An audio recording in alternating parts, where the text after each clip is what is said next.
Welcome back everyone, and what I've done is I've gone through the artillery to create a better expeditionary artillery which is also very powerful. But before we come on to that, we need to look at some theory, unfortunately. So let's go to the breakfast table of wisdom, and we need to understand what is artillery good for. Now, I think everyone's heard of artillery, and I'm not going to be covering anything sensitive. This is all very basic stuff. I'm not a gunner. I'm not ex-military.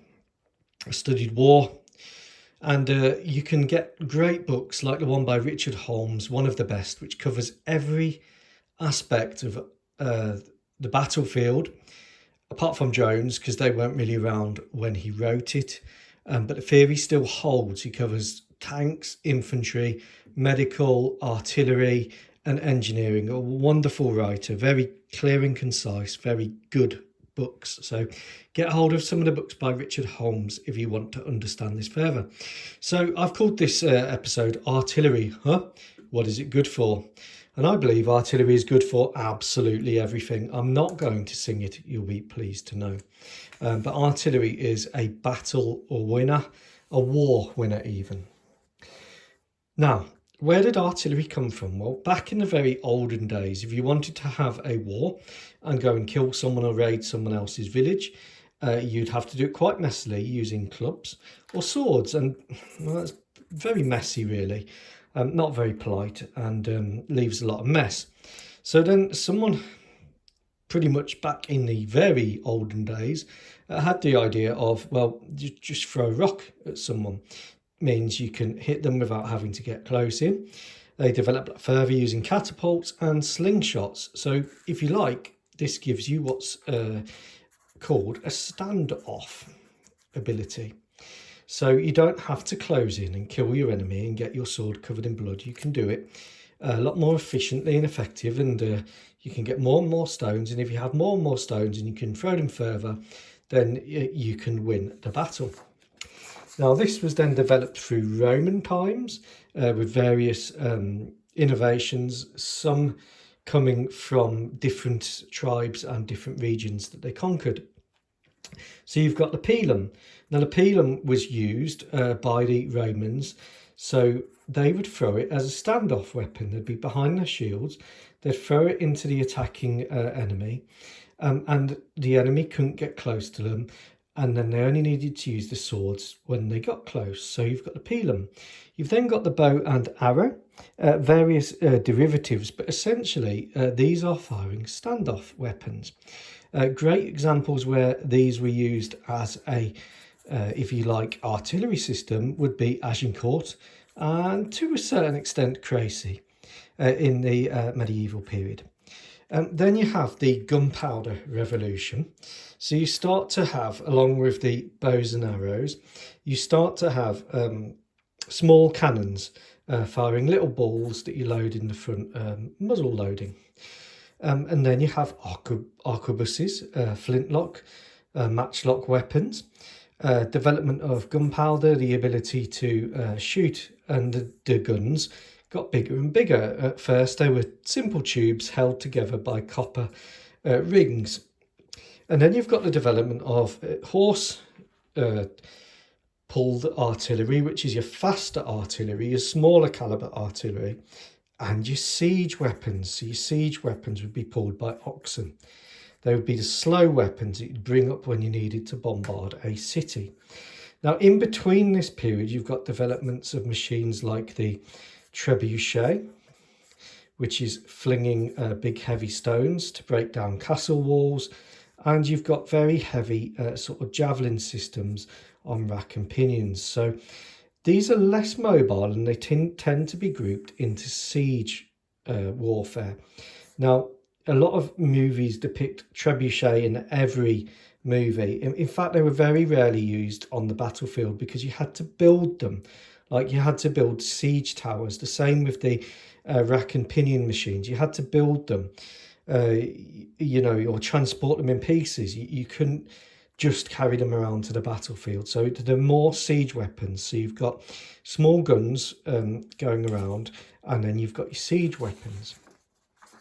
This all develops through the Napoleonic period, where artillery really becomes its own instrument and its own part of armed forces. But it's very much you fire artillery at the start of the battle, then you engage with the infantry or cavalry, and your artillery often gets overrun, or you can't get more supplies to it. So it's used sort of piecemeal, and it's used some battles very effectively, like Borodino, others less effectively. That's where the kind of the reverse slope defence that Wellington famously is attributed for using, whether it was or wasn't. But that's where you've got the impact of artillery and steps to negate it. Because obviously what you want to do in the Napoleonic period is get the enemy infantry to close up into a square in fear of cavalry, and then you bring up your artillery and you smash the square. Very bloody, very destructive, but artillery comes into its own. This then develops towards World War I and World War II into, if you like, your quick firing guns, which is your horse artillery, your light artillery, your howitzers, your general support weapons, and of course your siege weapons. Now, World War I is really an artillery war, and in many ways very similar to what's happening in the war between Russia and Ukraine, the special military outing. Very bloody use of artillery with mass casualties which is simply unreal to a NATO army. We're not talking 200 or 300 casualties, we're talking multiple tens of thousands of casualties on both sides. And a lot of this damage has been caused by artillery, and it was in World War One. The problem with artillery in World War One was exploitation. So you would fire all of these guns and you would churn the battlefield, like the Somme, like Passchendaele, like Flanders Fields, into seas of mud. Yes, artillery could break barbed wire, but after a while, if it just blows it around, what you have is an entangled absolute mess. You also have gas and chemical weapons in that period. So artillery is used to break positions, and it's used to stop the breakout from positions. Most World War I attacks would be successful in taking the front or second line of trenches, but then the artillery would be moved up, gas, chemicals deployed, the ground was boggy, you couldn't move forwards, and that's where it stopped. World War II was a bit more mobile, but it still had the equivalent of the quick-firing guns, towed by light carriers, your howitzers, your 155s, your 105s, towed by trucks or prime movers, and then your siege artillery, of which the Germans developed some massive pieces like Anzio Annie. Now, the issue here was exploitation, and this is where it became better in World War II. In World War I, it was really a failure till the very end of the war. And the problem was artillery was inflexible, it was predictable, and it was only with the development of signals and command systems, such as the aeroplane or the blimp with radios, that you could direct and correct fire. Because what was happening before then was you maybe were firing 100 shells, 99 of which were missing the target. Once you got to the position where you can accurately correct fire, at the time using simple radio communications, not voice, Morse code kind of stuff, you could then correct the fire of the gun to hit the target. And that meant that you could then go into surprise attacks. You could then go into flexible attacks. So you then started to use artillery to do sudden bombardments. You broke the predictability of a week-long barrage, telling the enemy exactly where you were going to attack. You could do it a lot more quickly, and this developed again in World War II via radios and codes and better spotting systems, better reconnaissance, and early counter-battery radar systems and other counter-battery systems such as acoustic systems. Now, it's worth talking about the development of artillery as well and calibers.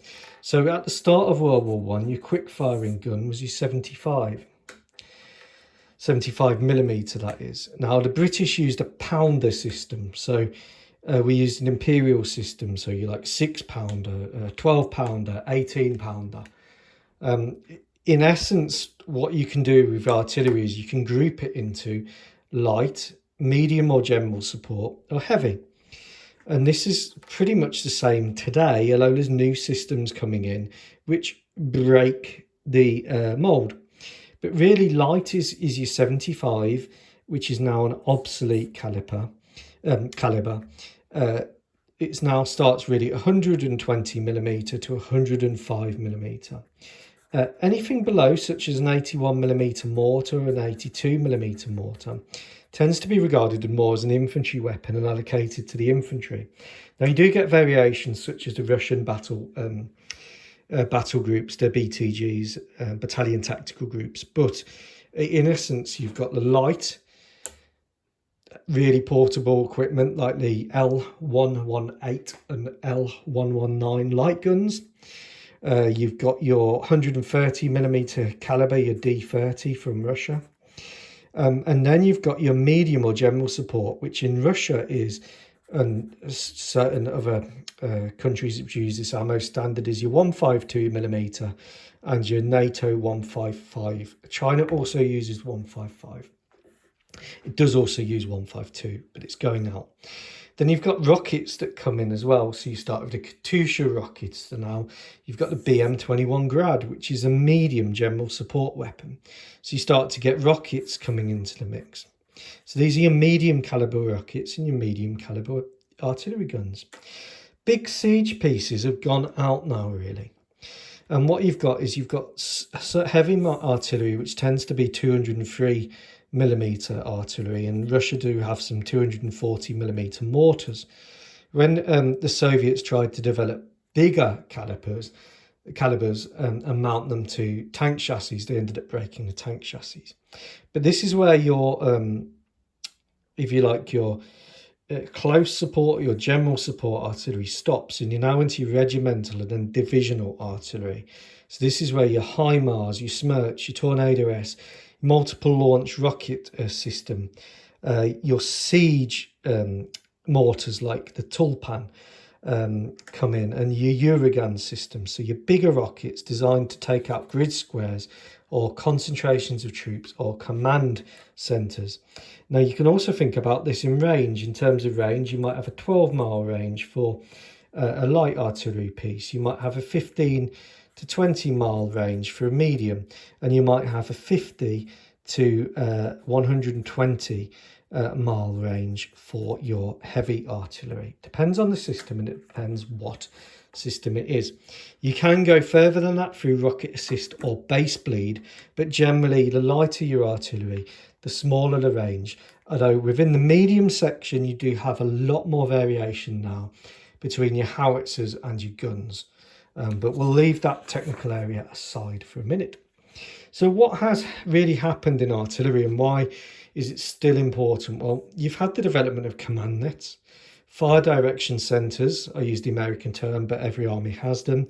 Specialist officers like your FOOs, your observation officers, your artillery planning officers, your controllers, your observation centres.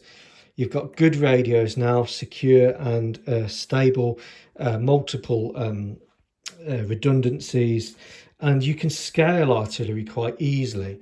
So you can have 3 guns firing half battery, 4 guns firing half battery, 8 guns battery, and then you can go up and up. So your fire missions can get bigger and bigger as you need them. And if you want to watch a good example of that, watch the film about the Australians in Vietnam. The name escapes me, but they start off with small fire missions. The situation gets worse, they go on to bigger ones, more guns get called in. It's a flexible system, and then in the end, a bit like the Mel Gibson film not the most accurate, but you can watch it to get the idea.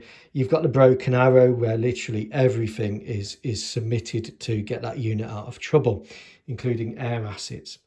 At the same time, and what's happened since World War One is you've had the development of better fuses, proximity fuses, time delay fuses. You've got fuses on various parts of the shell which do various things, penetration rounds, you name it. So you've got shells being improved. You've got surprise being adopted by the command net, because you can ambush people, calling fire from the lowest level very accurately.